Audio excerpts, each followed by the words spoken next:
Hi everyone, it's MelloMikeUK here, and I am joined with the lovely Lady Genevieve. Hi. And today we are here to talk all things Melodifestivalen 2021. We on Saturday had the first semi-final, and we now have our first two qualifiers for the final and our first two acts through to Andersson. So we are going to go through the lineup, analyze the results, what we thought about the shows and the artists. Okay, so song number one on Saturday, we had Kadiatou with the song One Touch, which finished in sixth place, was eliminated, and did not progress any further in the contest. What can we say about her performance? Yeah, well, studio version was a clubby pop song, but again, the TLDR of my feedback of the number is just that she's young, and compared to people like Arvingarna and Jessica that have been doing this for decades, comparatively speaking, you could tell that there's a lack of experience there. But the thing about having a lack of experience is that Absolutely. it's not the end of the world, in the sense that the way you fix that problem is that you just do it more. So being that she is so young and she's at the beginning of her career, presumably, that she's going to keep doing this, then you just do it more. You perform more. I don't know how much you can perform given the state of the world right now, but that's just something that getting comfortable on stage and getting comfortable with knowing how to work a camera or perform to a camera, not work a camera like you're the cinematographer or the camera operator, but that just takes practice and experience. So the main critiques, it can all easily be boiled down to she just has to do it more and then she'll get better at it. So that's the TLDR. Yeah, I'd agree. The thing is, analyzing this is something that I personally say time and time again. This is not a song contest. This is a television show. And if we're going to cut this down and analyze them by the studio versions, absolutely, this is amongst one of the best songs of the week. When we go through this performance as, a television package, this was not good. And I say this with, the most humbling of hearts. This is someone who's not ready for this kind of performance and song. She was very inexperienced, vocally was very weak. And, a lot of people do well in this contest with poor vocals. Vocals isn't necessarily the most important aspect of doing well in Melodifestivalen, but when you are a debut act and most of the audience is not aware of you, they're going to judge every element that they see. So when you match a poor vocal performance with a low energy performance, it doesn't necessarily translate very well. Like, the song is a bop. I personally really enjoyed the chorus and the pop drop, but there was no fire. There was no drive through the performance. We look at previous artists in the same sort of genre, like Renida, who, when the chorus of All the Feels dropped, my God, she, in that pop drop, she would work that choreography, the performance, the face, and that's what it's about. But there was nothing in this performance that really drew you in. It's a cool, edgy pop song, but as a competitive performance in a television show like Mello, this wasn't really going to make the cut. So I wasn't really surprised to see this eliminated in the first round. And it's also, to be fair to her, it's never easy to be so new, not just to Mello, but new to all of the chaos of the music industry. And then you enter a song contest or a television contest, and you're up against people like Arvingarna and Jessica and Danny, who are big names and they've done the contest multiple times and they know the drill. Yeah. So I'm not You scoffing automatically at. start at a disadvantage. No. Yeah. I think this is the thing, as time has gone on, this is a family show, and this is a show that appreciates to see familiar faces and names. And in a semi-final against, like you said, veteran names like Arvingarna, Danny Saucedo, Jessica Andersson, that is already, before we've heard the song, an uphill battle. To come into this as a new act already makes that so difficult. So I take my hat off to her. You know, she gave it her all. She was eliminated, but I think, like you said, this is a song that potentially will get good streaming numbers, and that's something I think she should be proud of. And I think when we get towards the end of this contest, I think this is one of the songs people will look back on and enjoy the most. And I'm sure that this will be streamed by the fans a lot more than some of what the eventual finalists will be. So I wish her all the best of luck, but this wasn't the one this year. So moving on to song number 2 in this week's lineup, we had the rock act Lillasyster with the song Pretender. For me, this was the biggest surprise. Having listened to the rehearsal clip and the studio clip that we got on Thursday, the difference between what we heard on Thursday to what we saw on Saturday night was a huge jump. They performed the hell out of this song. The vocals were there, the performance was there, the staging was there. I got full Nickelback 2002 vibes. It reminded me very much of the song Nickelback for Spider-Man. I think it was called Rockstar, if I remember right. No. I got a lot of those sort of vibes. That was not the song. That was not the song that was in Spider-Man.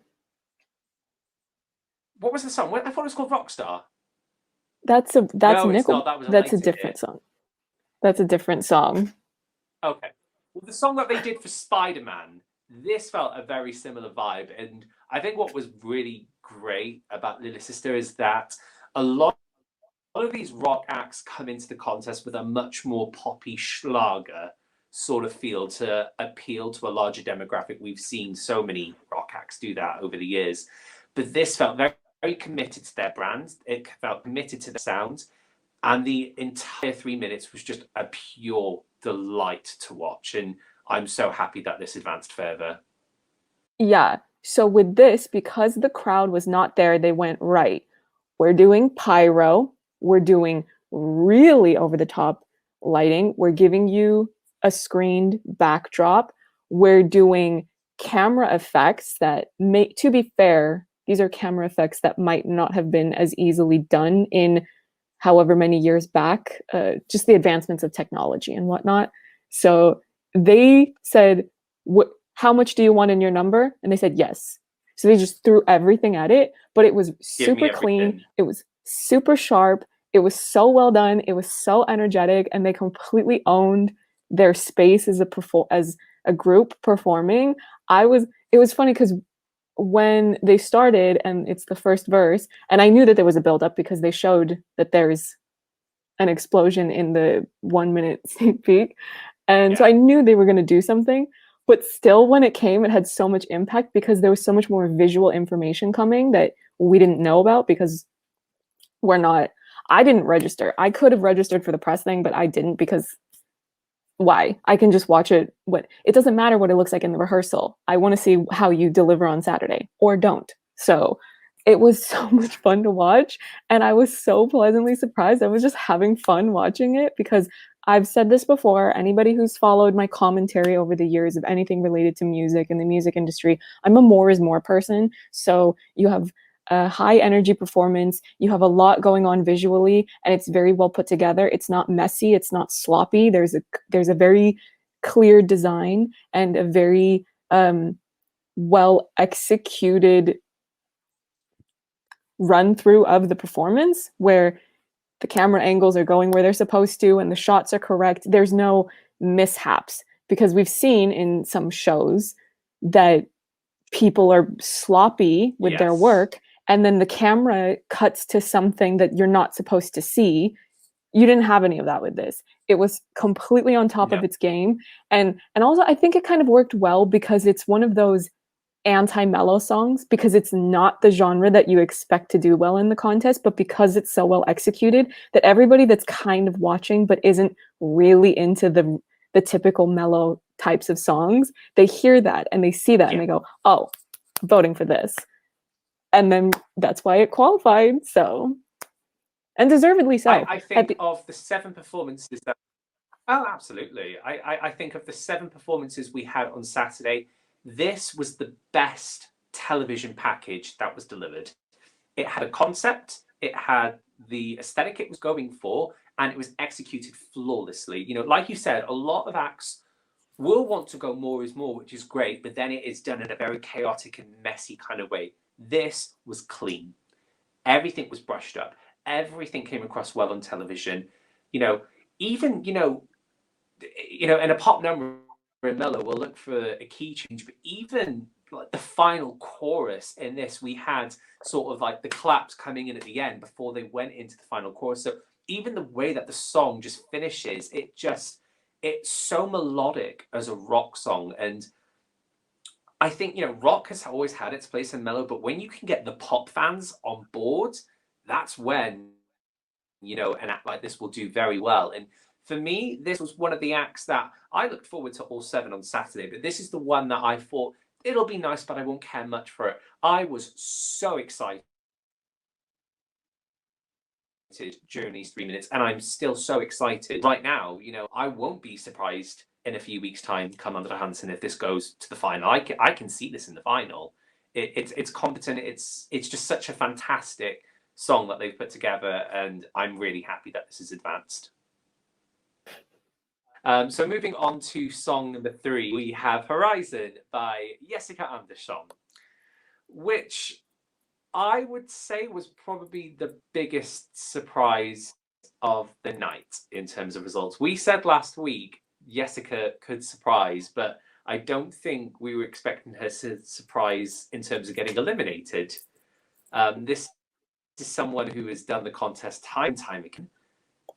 She has advanced to the top 4 almost every time, and this felt a very safe number for Jessica. It was up tempo, it was quite on brand with what she's done in the past, it had the key change. This felt a very easy top 4. So when it came down to the top 5 and Lillasyster was announced to go to Under Hansen with Paul Ray, I was like, girl, you in trouble. And lo and behold, she is out of the contest.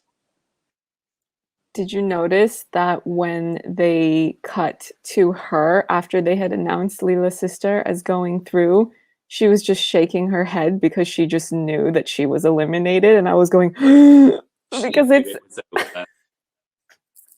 Girl knew it was over. It was done. There was. I mean, we will talk about Arvingarna when the time comes, but there was no hope. There was no hope that Jessica was going through at that point. And if I look at this, from my point of view, this is a genre of mellow that has always appealed to me. And yes, I was disappointed that this didn't go through, but it was a tough semi-final. And I think when you have an act like Lillasyster that does pull it out of the bag and delivers a lot more than what people expect, it means there has to be an upset. And someone who we assumed would have gone through doesn't make it. And in that case, it ended up being Jessica Andersson.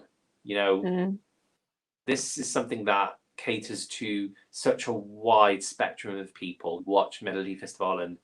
And I think it's a very disheartening thing for so many people to see someone like Jessica Andersson being eliminated. But did you like the number? I'm still undecided. I wasn't crazy about the dress. I wasn't crazy about the way it was put together. I think for me, I'm still working this one out. As a song, I love the song. I love how it builds. I love how it challenges her vocally. I think especially after, we joke about the final performance of Party Voice in the final, it was quite refreshing to see Jessica come back with something that was a little bit more vocally challenging. And I think in that respect, she delivered. I didn't really like the aesthetic and what they were going for. I can see what they went for, but I just don't think the staging worked. And I think that partially could have hurt her when it came to the results. I don't think it was the best we could have seen out of this song. And again, stressing this is a television show, not a song contest. So if one aspect of your performance fails, that can drag the whole number down.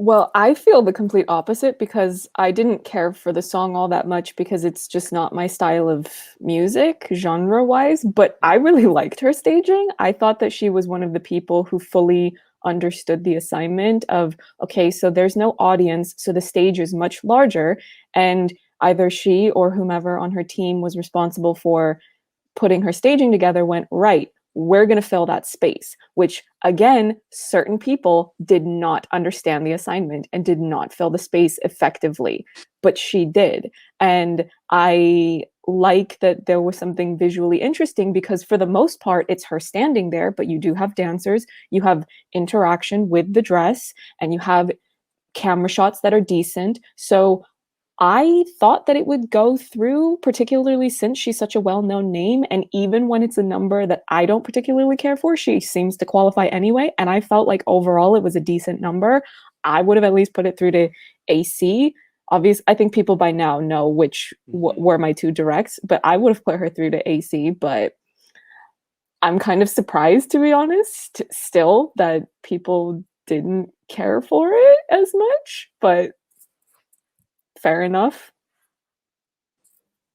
Okay, so moving on to song number 4, we have The Missing Piece by Paul Ray, which has progressed further into Andersson, which isn't a surprise at all.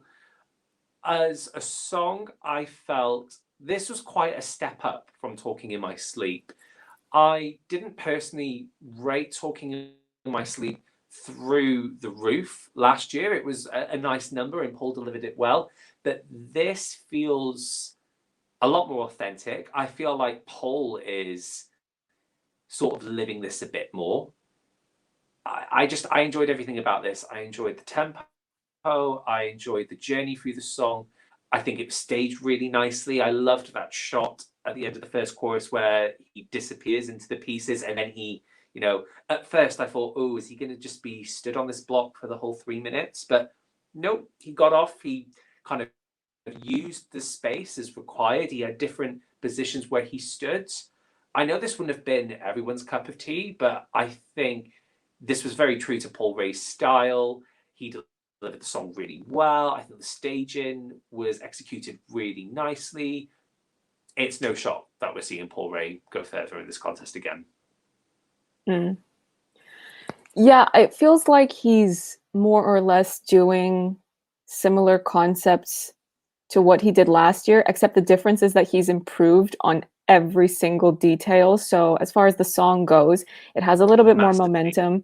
So it's a bit more engaging to listen to. And it's also just a more engaging number because the last time he had a very dark backdrop and he was wearing dark clothing and the stage felt very empty because it was an empty stage. It was just him performing and just moving around and feeling the song. Whereas this time you have these really interesting geometric props that he is interacting with to varying degrees. And it's also really good that they're this really warm orange color because considering that the backdrop is black again, but then his clothes are a lighter shade, which is good because then he does not fade and disappear into the background when he's in front of it. Yeah. And then also the fact that it's orange, it adds that pop of color so it doesn't feel as plain looking. And also warm tone colors in general are usually a good idea. I'm going to shout out the warm colors again in however long it takes us to finish talking about Paul Ray. But yeah, so the camera shots were also much more intelligently put together and well executed because you had a good variety of close-ups, wide shots, stillness, movement. It was just a very well put together number. It really enhanced the song well. And feedback for Paul himself, he writes all his own songs or writes on his songs, even if he's writing with other writers. So he's always going to emote the song the way that he should because he's the one who wrote it, so it is coming from him. People don't always talk about that, and I get really irritated when people try to downplay the importance of songwriters when they're spending so much time and energy trying to hype up artists that do not write their own material ever. So there's a real lifelessness that can come from that when people are not involved in writing their own songs, because not all singers are actors. And I don't think people are always mature enough to recognize that. So there is a distinction. This is not passive aggressive feedback to anyone that performed in this semifinal, but just in the contest in general. So Paul, he did what he had to do, and he did well. With that. Yeah. No, absolutely. I think touching on what you just said, it feels like as the years have gone on in Mello, there is a much bigger trend that the artists themselves are co-writing on the song. I feel in the earlier years of Mello, that was quite the rarity that we saw that. And now it feels like a lot more artists are being involved in the development of their song. And that's so important in terms of emoting with a song and acting out the song. You know, how I think it's so much more difficult to, you know, I'm not a singer or a performer myself, but it must be so much harder to emote and portray the message of the song if this isn't something you wrote yourself or believed in. And, you know, I think Paul did a much better job this year than last year, but in both years, he emotes the song really well. He gets across how he's feeling. And it's so important to, I think, have some form of creative process in your song or your number, because if the song and the staging is just given to you on a play, how are you supposed to connect with that? And if you can't connect with that, the audience isn't going to connect with that. And I think this is one of the successes with Paul. You know, I think, like you said, I really enjoyed the use of the warmer colors.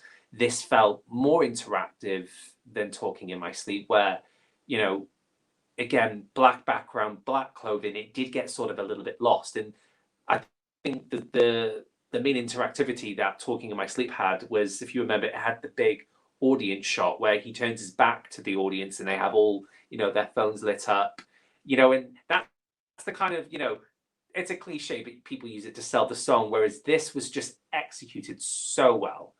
And personally, I wouldn't have been surprised to have seen Paul eliminated again, having this been a very competitive heat. And Paul had a very successful streaming hit last year. And that's always, it's tricky because you don't know if the audience is going to think, this isn't as good as last time, so I'm not going to vote.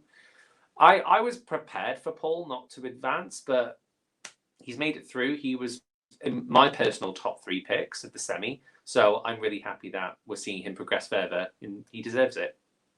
Mm-hmm. Same. I would have put him through the AC, and he made it through the AC, so. Moving on. Song number 5. Let's talk about Arvingarna. Legends. The legendary behavior jumped out. Can we just bring up the fact that when this lineup came out in December and we talked about it, we said straight away, regardless of where you put them in this lineup, Arvingarna are winning their semi-final. Called that before hearing the song, before hearing anything. It was clear Arvingarna was here to play, and they played the game. When they announced the lineup of all 28 names, the only name that I had anything to say about was Arvingarna, and I went, they're going to deliver, they're going to snap, and that was all I said because I don't care enough to say anything else. And then once they had the semifinals put together and you saw who was in each one, and as we were getting closer and I had to actually think about the semifinal because I'm helping Lisa with her interviews and I decided to do this show with you, before we had even heard the songs, I just went, Arvingarna are winning their semifinal, and that's on that period. So, and sure enough, and then the song came out, or not the full song, but the 1-minute clip, and I just went, yeah, that's winning. And then we saw the rehearsal clip, and I went, yeah, that's winning. And sure enough, they won their semifinal. You are not going to tell me otherwise. You are not going to tell me that they didn't. I think so many people will think we're crazy and think, oh no, it's very obvious Danny won the semi-final. No, this hit the mark with every age demographic that voted in this semi-final. It was the first number of the night that really you felt the joy. You felt, you know, this is an act that during a global pandemic is going to hit so much. I mean, Arvingarna hit the mark every time, and there's something they deliver which works every time. But in an opening heat coming out of, you know, we are still in a global pandemic, but it's just that song that everyone needed to hear. Everyone needed that moment of just giving in to the fun, to the cheese. I mean, the professionalism, the choreography, the way they worked the entire stage was just. Can we just talk about as well the final moment of the song before the end when it has like those 4 beats and they all like punch down, and oh my god, I was screaming through this entire number. And I mean, again, we called it that this would win its semi-final long before we even got the running order, but there was just never a doubt, you know, even when it came down to Jessica and Arvingarna, even though to most people Jessica would be the obvious one, no, sir, there was no question Arvingarna was going to the final. And I'm just so happy. This is a crucial number to have in your final. You know, we're very likely this year to get a competitive lineup. There's a lot of big names throughout these 28 acts, and I'm sure we'll have a very competitive final. But it's so essential to have this song that is going to break it up, that is going to bring you back down to earth and remind you, have fun, live a little, and let go. And that's just what they deliver in 3 minutes every single time, from that first time in 1993 with Eloise to 2021. That just, I don't have enough good words for Arvingarna. Legendary, iconic, and everyone who competed on Saturday should aspire to the success and levels of professionalism that these 4 gentlemen have. Like, they can only dream of it. My turn. So these icons, the way they served, the way they snapped. Listen, was the biggest grower on me in the year that it was doing that, because I did not know about Arvingarna before that. That was my first introduction to them, and it's just so undeniable. And the fact that they came back, and I enjoyed this song way more, and I loved I Do, and I enjoyed this song so much more. I enjoyed this number so much more. I love every single detail of this number. The fact that they've got outfits that are coordinated but not identical is a very smart look, because it's cohesive, but also they're a group, but they're still individuals in a group. So it's a really nice balance. I love how clean and just sharp and classic everything is, with the fact that the lighting was so smart. In particular, the fact that, so it's mostly black and they're wearing black, but then the stage becomes so vibrant because you are flooding the stage with warm tone colors. You have your orange, purple, those very, as someone who's gotten increasingly into eyeshadow over the years, it's one of the easy go-to looks that anyone can do when you're doing a kind of sunset looks. Anytime you want to play around with orange, pink, purple, it's super flattering. It's just really pretty to look at.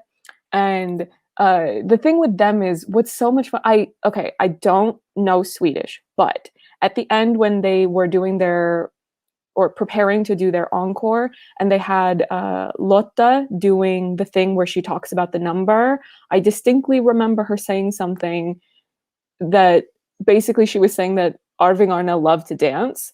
And to me, that was so fun, because in talking to them when they were in the contest last time, and I asked them if this is what they normally do, meaning dancing and doing choreography, and they said no. And that blew my mind, because they did it so well. Obviously, this is not some really complex, advanced dance number, but it's just the right amount of choreography where it is choreography. And it's more complicated choreography this time, because they have to move around to different parts of the stage, because the stage is bigger and they're making good use of the stage, and they have to remember their camera angles. And this is, again, something that this is coming from decades of experience where they have very specific cues that they cannot miss. So in particular, there's a point in the song where they do individual shots on each one and they cut from one to the other, and they always nail it every time. You are not once gonna catch them when it's their turn and have them be off looking in the wrong direction. They're gonna be looking at the camera and they're gonna do their cute little, whatever the song lyric is, depending on which one of them is singing. And it's their number is so much more complicated this time, and they absolutely they did it so well. And the thing is that, so I've gone back and rewatched this number multiple times because the episode is still available to watch, and I just have so much fun watching it that I keep going back and replaying it. And also because I knew that you wanted to do this episode, so I needed to make sure that I knew what had happened in everyone's numbers, so I had to go back and rewatch it. And the thing is, once I was starting to do the kind of hawk eyes of really trying to hone in on any little details so I would have specific feedback to give you for your show, you can actually, if I'm not mistaken, mind you, I'm not the choreographer, but I feel like there are a couple instances where different members don't 100% do the choreography exactly precisely. But the thing is that they're so professional and seasoned on stage that you don't realize that they've slightly flubbed a little thing where the timing isn't 100% where it's supposed to be. This is where they don't get the credit they deserve. That level, that's what we're talking about when we say this level of professionalism to make something look so effortless, when that number would not have been easy to have put together, to give them, 4 different members, that sort of stage direction. They make it look so easy, and that is how you know they're that good. If a single person on their own can't get the most simplest of choreography together, does that not speak volumes that these 4 men can do it? They're seasoned professionals, and they do not get the credit that they deserve. A lot of people may look at this as more of a nostalgic act. And yes, there isn't a lot of nostalgia to them, but this is still very 2021. Like they are as successful as they are 30 years on because they're this good. They've not died out as the years have gone on. They have stayed on the top of their game, and they're going to stay on the top of their game. I think one of the things that the younger viewers of this contest forget is that at the end of the day, this is reality television, and reality television is a likability contest. You cannot win, nor can you do well without likability. Here you go. There's likability as a 3-course meal. Sorry, a 4-course meal right there. So you can bring whatever song you want, but if you do not have the likability to connect with the audience, you're finished. You're done. And we saw that on Saturday. Certain artists couldn't get that likability across. Didn't work for them. These boys, charisma, uniqueness, nerve, and talent, the full package, the TP. And that is why they deserve to be in the final.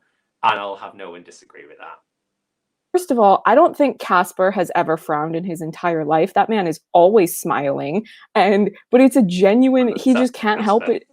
Yeah, he's just having a great, he's feels great. He's having a great time. They're just there enjoying themselves. And I also just feel like some people, they get so caught up in the fact that it's a contest that they forget to actually enjoy the experience. And Arvingarna are the type of group where they're going to come and they're going to absolutely do the damn thing like they did, but they're going to have the time of their lives doing it. And they're going to bring that energy to us so that we also have the time of our lives watching them do the damn thing.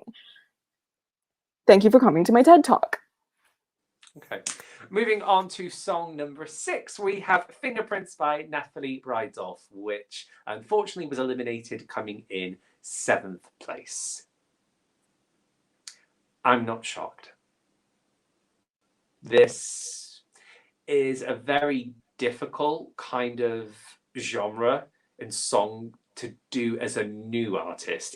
If you want to get Sanna Nilsson to come back with a huge ballad, yeah, it's going to slay, it's going to do well across all demographics, and it's going to progress further. You put a young debut act, no. And I think the number one crime that, make no mistake, I actually really enjoy Fingerprints. I think it's seriously understated and it's really beautiful. And I think Nathalie gave a really good, competent performance of the song. But there is one essential ingredient that you need in a ballad at Melodifestivalen for it to be successful, and that's drama. There was no drama. Like, the song elevated and it had its peaks, but there was nothing to grasp you and make you go, wow. And when a song doesn't produce a whole range of emotions, that's the worst possible thing you could do in a contest like this. You would much rather people hate on your number than not really emote at all. So this coming in 7th place, it's no shock to me. My thing is, I've said it before, but I'll say it again in case anyone watching here is new and doesn't know what I've said before. I am not a less is more person ever when it comes to, especially this show, but in music and the music industry and whatnot, that's for the most part not my thing, particularly when it comes to, well, not necessarily pop as a genre, because this, I don't know if this would technically, well, pop can be any genre. That's already been established. What makes pop pop is that it's popular, but it's just, it was never my concept to begin with, even if you do it well. So yeah, when it comes to ballads, I prefer things to be more melodramatic and over the top. I mean, you need to throw yourself down on the stage like you just had the worst tragedy ever happen to you in your life or something like that. I don't know. It just, the Are wind we machine wasn't on. referencing Linda Pritchard singing Alive here? Oh, I mean, that's one example. I mean, it could be, you can do something that's kind of technically a ballad, but still have some sort of percussive beat playing underneath it. So it doesn't necessarily have to be this very intimate or arguably empty composition of just a piano and a person singing. I just don't, especially given that this is a contest, I just don't think that style makes sense to put into a contest, because if the whole, by definition, you're in a competition, you're here to compete, then you want to do something that is much bigger. Now, having said that, obviously we've seen examples of ballads that do get good results. So I'm not going to say that objectively speaking, you should never come with a ballad, because obviously there is an audience for ballads and sometimes they can be successful. But subjectively, from my point of view, this is not my thing, and I knew it wasn't going to be. And even just in the composition, the fact that it doesn't start to pick up until basically the final chorus after the bridge, more or less, that's not a smart choice for a mellow song. If you were going to pick it up a little bit, you should have picked up starting with the second verse. So the thing is, I completely agree. And it's not to say that a ballad can't work. You know, you look at 2 years ago, 2019, Victoria landslided the first semi-final, completely landslided with a ballad. But again, that had the drama, it had the rain, it had the development through the song. So a ballad can do very well, but it just can't be one of these that stays on the same sort of line and then takes it up a slight notch in the final chorus. Because this is the thing. I thought we were going to get a belter of a note, or we were going to get something that kind of gave you that wow 10 or 15 seconds that really sold it. And it was lovely. But lovely isn't competitive. And as much as I really enjoy this song, this is a style of pop music that I do actually listen to. So in my personal ranking on songs, this is in my top 4. But judging this, as I'm trying to fairly do across the 7 performances as a television show, this was a very easy 7th place. Yeah, giving this sort of song to an artist that is new to the contest and is not known, it's just setting it up to fail. You know, in a semi-final full of well-established veteran acts, given an understated piano ballad to someone like Nathalie, it's not going to end well. And again, that's why I think it was a very easy 7th place, and it was quite clear that this wasn't going to go any further. Moving on to the final act of Saturday night, we had Danny Saucedo's return with Dandy Dancer. And of course, Danny progressed straight to the final, and we will see him compete to represent Sweden at the Eurovision Song Contest.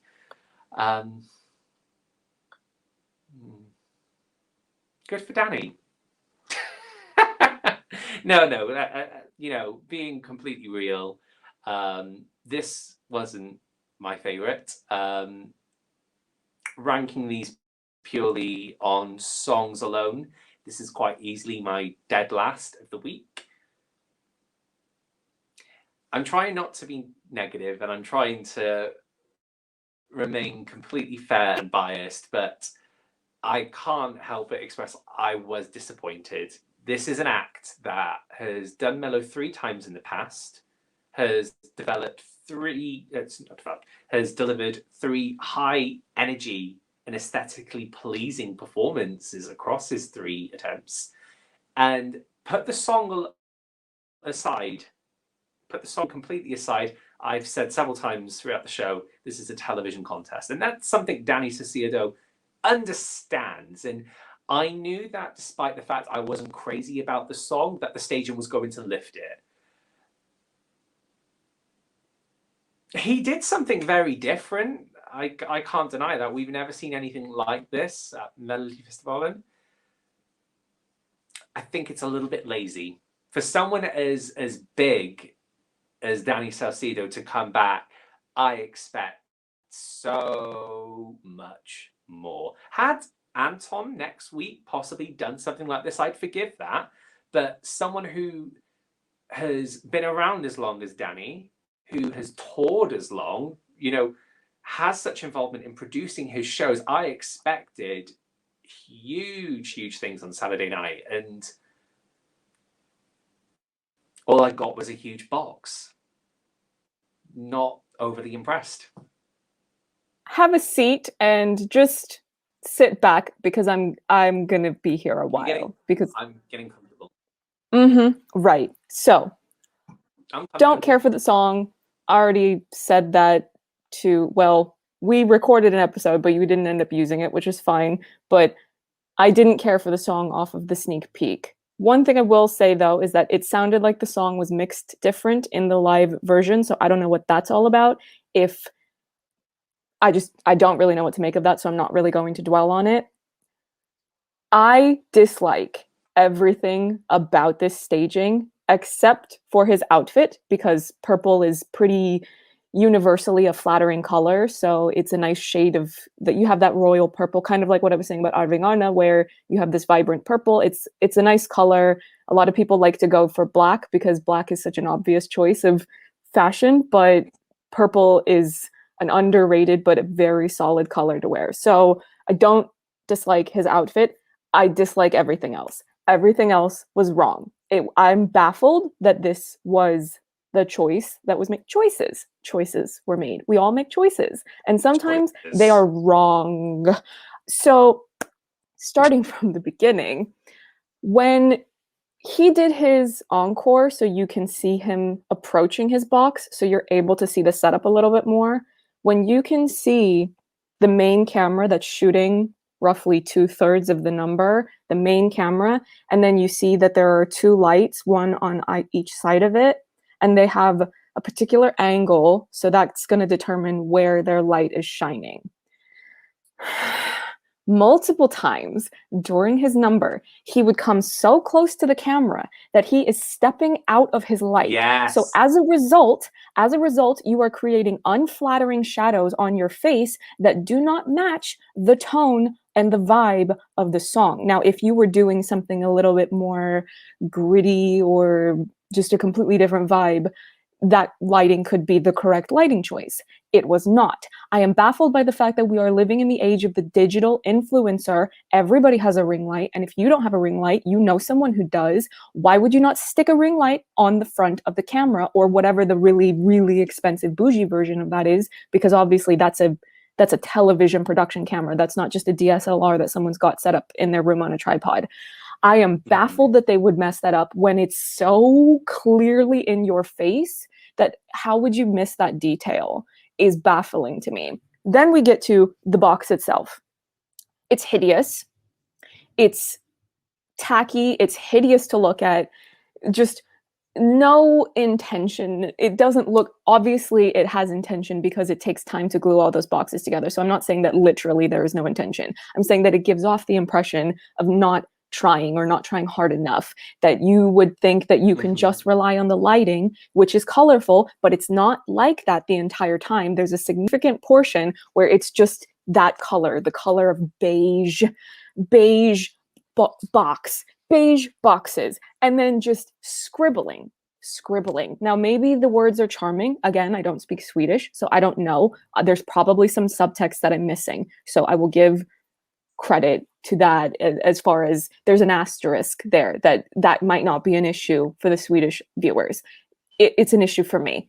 And then they are in the box for so long. Had they just stayed in there for verse 1 and the chorus, and then you got out of it, fine, fair enough, change location. The interior is so unpleasing to look at. There's no aesthetically pleasing presentation in it at all. The dancers' outfits are hideous. They're shapeless. They're ugly. The material is ugly. The color or lack thereof is ugly. What they needed to do is they needed something with more structure if you want that kind of oversized garment. Like, I'm assuming that a fair few people that will watch this have been watching Drag Race, the week of the design challenge, Drag Race UK, where Tace made that black garment that the construction wasn't 100% on point, but she doesn't have a background in fashion design. So a lot of it was just safety pinned together, but there was a shape. Something like that, but made maybe slightly bigger just to give room to rip off and do the reveal, that would have worked better. What you put them in were sacks. You put them in potato sacks. And I'm baffled that that was the choice. Because then, we're not going in complete order, but since we're talking about the outfits, then we fast forward to the end when they finally rip off those god-awful garments. What do we reveal? More ugly outfits. What is let's pause, sidebar. I want to make it very clear that I am not having a go at Danny specifically, in the sense of I don't have anything against him personally, but the problem is that you are the show closer. You are one of the most established names. You are one of the most anticipated names. And with that comes expectations, because you have set a particular standard for yourself. So people are going to have expectations. One of the reasons why I am not harder on Kadiatou with my judgment of her performance is because she's so new. What expectations am I supposed to place on her when this is my first introduction to her? This is her starting point. You are so far past your starting point that I expect a certain level of quality, that you have the resources, you have the connections to put together a number, or to get the people that will put together a number that is going to do that. If they had changed, and I want to make it clear, first of all, I don't like it makes no sense. This is what I was passive aggressively alluding to in the earlier parts of this episode, when I was saying that not everybody understood the assignment. The stage design specific to this year is that this is a much bigger stage than you normally get to perform. You have so much more space that you could use, and you decide that you want to put yourself in a confined space for most of your song. So don't tell me that it's symbolic of something, because you spent most of it in there. And that's baffling to me. And so then the fact that it's so visually uninteresting, and you can't tell me that, oh, well, there's only so much you can do inside of a box, because if you really are insisting on being in a confined space, you can have more than one camera. You can look at you from different angles. You can come closer. You can, because the camera's not doing anything. The camera's just staying there. They're not cutting to any shots. So you're relying entirely on what you're doing inside that box. Did not deliver. I'm completely baffled. So baffled. Everything about this was so bad. And then when he's finally going to come out of the box, why am I seeing the crew that are working their butts off? So no disrespect to the crew. Why am I seeing the crew manning the rigs for your set? What because here's to Yeah. be fair, if I'm watching, let's say I'm watching The Producers, which is a musical, if I were to see a musical number inside of a theater and you're seeing stage hands running around, that makes sense because the story is about theater and you're in the theater, so it makes sense to see other stuff going on. There might be a narrative reason for that. There's no narrative reason for me to be seeing the crew manning the rigs. And again, full respect to the crew, because it's a thankless job that a lot of people do not give you the credit that you deserve because you're doing an important part of the show and all people care about is who's on the stage. So no disrespect to the crew, because obviously that's one of those, it's the same thing with a film set. You know, you've got the grips that are holding the mics and you've got people, there's just so many jobs that people don't think about. They don't think to maybe give them some props and give them some thanks. So I have no issue with the crew themselves. I shouldn't see them. I should not see them in the number. It doesn't make sense. It does not make sense for me to see them doing what they're doing. It completely breaks the illusion of whatever they were trying to do. I don't know, because it did not work well. And then when they finally get to the reveal of, okay, so now we're out of the box, and then we're on this one side with these hideous lights. The design is so ugly.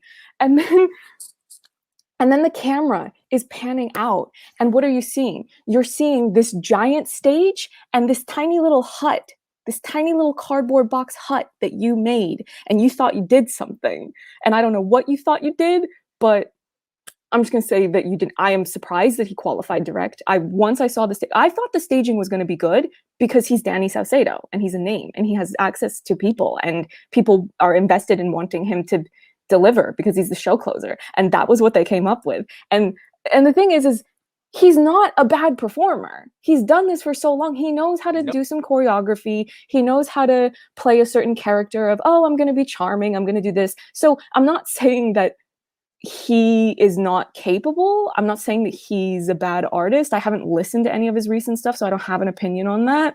But he is better than this. And I don't know what, I genuinely just don't understand what happened here. I don't understand what they were going for or what they thought it was going to look like. I don't know if they put all of that together and it aired on television and they think, yes, that's what we wanted and we're so happy with it. Because I would be embarrassed. Because mind you, when I'm nitpicking certain details, I'm also taking into account the fact that this is a professional television network putting all of this together. I don't always have my lighting the way that it should be in my videos, but that's because I'm still trying to understand how to use my DSLR and I have new lights where I don't. So sometimes I look super washed out and I'm going, ugh, well, that's not how I wanted to look, but it's basically just a lot of trial and error. I didn't go to film school. I don't have the profession. I don't have the background in knowing how to get into those really technical details of how to set up certain equipment. I'm trying to figure it out as best as I can as a person who's just a person, but this is a giant television show with a giant network that does this a lot and takes a lot of pride in it. And this is a very seasoned, established artist. And I'm truly baffled. I thought he was absolutely going to go to AC because I thought that was going to be the gag of it ended up being Jessica, but I thought we were going to get a gag and I thought that it was going to be that he wasn't going to go direct. I was shocked when they called him first because I thought they were going to call Arvingarna first because they were so obviously the ones who won the semifinal. So I thought that would be how you do the suspense. Because just imagine if they had reversed the order and they had put Jessica and Danny down to the last two where I would question who it would have been. Yeah. Had it been down to Danny and Jessica. But I think it's exactly what you said. This is no shade at all thrown towards Danny. If anything, it's because we expect more from someone of Danny's caliber who has done this contest itself 3 times before with much better stage shows. And what I don't understand is the cohesiveness of it. I don't understand how the box, the still camera, how does everything relate to the number? Because if you can relate to it, I can slightly understand that. But I just feel like it's like you said, the disappointment is we've been giving a stage that has more technological enhancements than any stage has ever been given to these contestants before. And you just stick them in a box. And that just doesn't sit well with me. Danny sold it because Danny is a showman who is able to sell whatever he's serving. So I wasn't happy with the staging, but I think he still delivered a good enough performance in himself to show off, I'm Danny, I'm doing my thing. He came off charming, he came off well.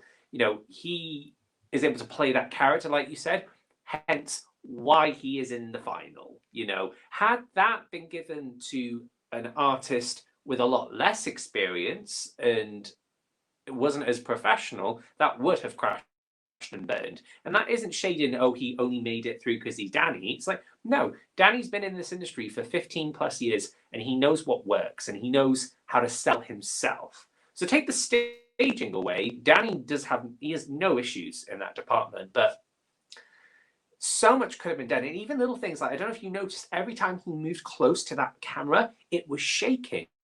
I was like, what is this? Like, it's like nobody heard of a stabilizer. No.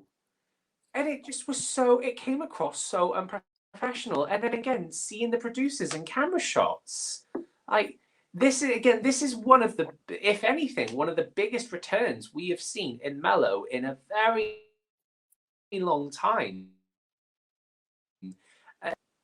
The delivery was completely lackluster, and I think based on what we saw as a television contest, I don't think Danny deserved to go direct to the final, and nor do I think he's winning Melodifestivalen. Before Saturday, I think Danny was the bookies' favourite to win. I know he's coming down now and he's not at the top, but this just feels like this is going to be a filler in the final. I don't think this is going to contend. I don't see any credible international jury voting for this. I'm done in my analysis. I was disappointed and I'm over it.